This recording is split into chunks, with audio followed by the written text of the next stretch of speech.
This is the LG G6, and honestly, I think it's really good. I mean, look, it's got this huge, tall screen. It's got a couple of cameras on the back, so you know what? I'm gonna give it an award. Congratulations, LG. You get a participation award. Now, I know this seems really mean, but I don't mean it to be mean, and let me explain why.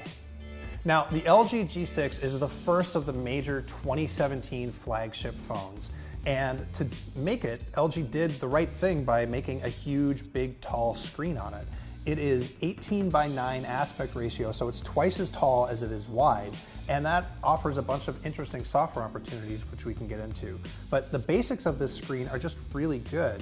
It's bright, it has Dolby HDR if you care about that sort of thing. But more importantly to me is the bezels are really, really small, and the screen is flat, which means you're not gonna get rogue touches from like you might get on a Galaxy S7 or an S8 where it wraps around the side. Bottom line, LG just did a really good job making a really big, beautiful screen the centerpiece of this phone. So let's talk about the rest of the hardware of this phone. And what you need to know is it's all about glass. It's a glass back, it's a glass front. It's actually 3 different kinds of Gorilla Glass on it. And it looks fine. I did get a tiny hairline crack on the back, but I don't think that'll happen for most people. I'm just really hard on phone hardware, I guess. The power button is here on the back. It's a little bit small. It's the same thing as the fingerprint sensor, and I kind of don't like it.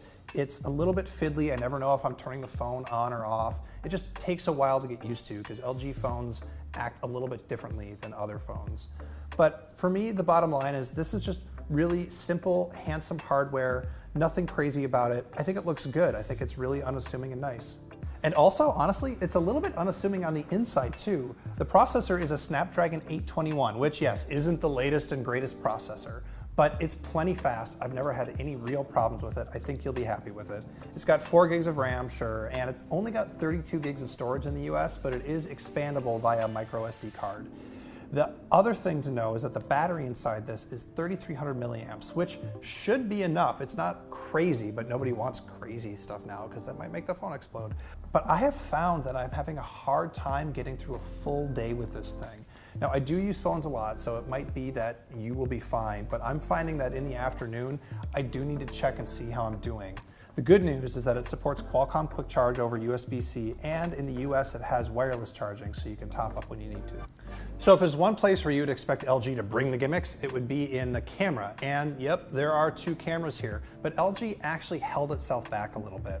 Here's what you need to know. They're both 13 megapixel sensors, so you don't get a huge quality difference when you switch between them. One is normal and one is 125-degree wide angle. I don't love the wide angle look. I don't like the distortion that you get sometimes, but if it's your thing, it might be fine.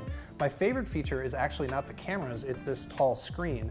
They've got an app that lets you take Instagram photos and preview them right away or build these neat little layouts. But what you should really care about is the quality. And the quality is pretty good, but not mind-blowing. It works okay in low light, it's got optical image stabilization, but I haven't had one of those pictures that's like, oh my God, I can't believe I took this picture with a phone moments. And if this thing is gonna compete with the Google Pixel and the Galaxy S8 and the iPhone 7, it really needs a standout feature, and the cameras are not that standout feature. And speaking of things that don't stand out, I really don't like LG's software. It's called LG UX 6.0, and it is more toned down than what we used to get from LG, but it still just feels kind of junky. LG does this thing where they want to put everything on the home screen without an app drawer. It does this ugly stretching thing when you scroll over to the edge of the home screen. It actually hides a bunch of settings, which normally I would like, but there are a bunch of settings that you need, like putting the little notification button down here by the main row since you can't swipe down on the power button, or turning on knock-on so that you can activate the home screen just by tapping the screen. That's stuff that you need in order to make an LG phone work, and it's buried.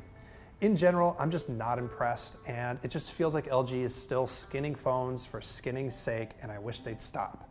Oh, and one more thing, this phone, you're probably gonna buy it from carriers, and depending on which carrier you buy it from, you're gonna get the standard payload of crapware. Okay, so after all that, let's talk about that joke I made at the top, the participation award. It's really mean, but listen, there are only a few top-tier companies that deserve your attention right now when it comes to flagship phones. Samsung, Apple, Google, and now LG. Just getting on that short list is a really big accomplishment, and LG should feel proud. But the thing is, With phones like the S8 about to come out and the Google Pixel already there, LG needs something that makes it really stand out from the pack, and I just don't see that here. This is a pretty good phone, but for $700 or so, you deserve something better than pretty good. Like, why do I have Farm Hero Saga? Do you want Panda Pop? I don't want Panda Pop. Why do pandas need to pop in the first place? Pandas shouldn't pop. That's like scary and gross. They should just like be pandas and eat eucalyptus. They shouldn't explode on your phone. Also, juice jam? Really? Pick one. It's either juice and you drink it or it's jam and you put it on toast. You don't want both. Juice jam.